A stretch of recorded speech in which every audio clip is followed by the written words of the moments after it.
Have you ever watched a movie scene and wondered why it feels so dynamic, so alive? Chances are it's because the camera is moving. When the camera moves in the shot, it usually follows a character's actions or gaze, or supports a specific narrative purpose. In other words, the camera moves to serve the story.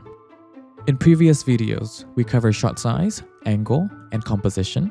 Today, we will explore the final element of camera language, camera movement. Camera movement makes a shot feel more dynamic by reshaping the image in real time. Let's look at some common types of camera movement. A static camera remains completely still. It's typically mounted on a tripod or a stable surface. It's good for dialogue. What stops? And precise composition. It can emphasize an actor's performance, but it can also make the viewers feel trapped as they are not allowed to look away. A pan is when the camera stays in one place but turns side to side, like turning your head to look around without moving your body.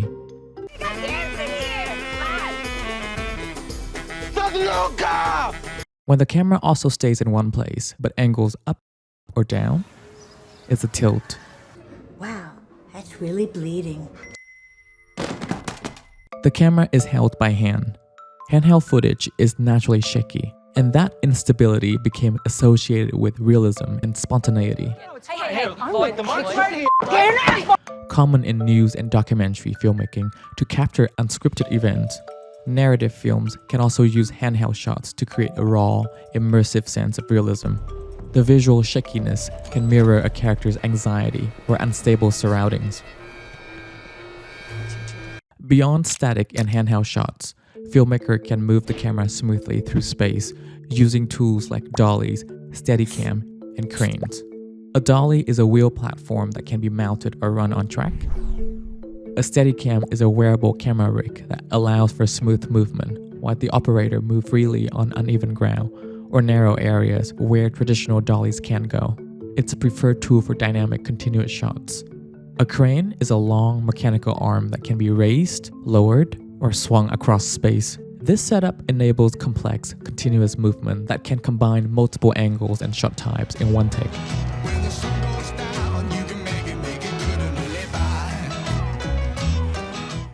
Using any of these tools, filmmakers can smoothly push in toward the subject, making them appear larger in the frame and intensifying the moment. Often used during realizations or key decisions. Or they can push out, moving away, revealing new details in the frame, or distancing the audience from the scene.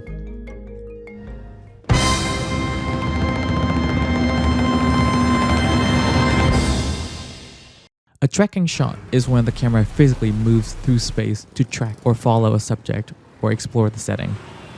Tracking shot can be achieved by any of the two above, or even handheld. The camera moves in any direction, keeping pace with the subject.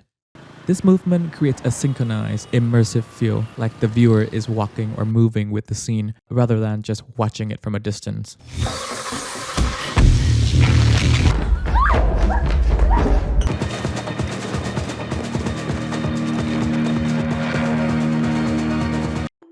A zoom is a special type of movement. The camera does not physically move, but the lens inside the camera does, creating the illusion of moving closer or further from the subject. All that changes is the magnification, zoom in, or the demagnification, zoom out, of the image. This effect can feel artificial and is rarely used in narrative films except for stylistic effects. I fucking hate people. The dolly zoom, or Zolly, combines a dolly movement with a zoom to create a warped sense of space.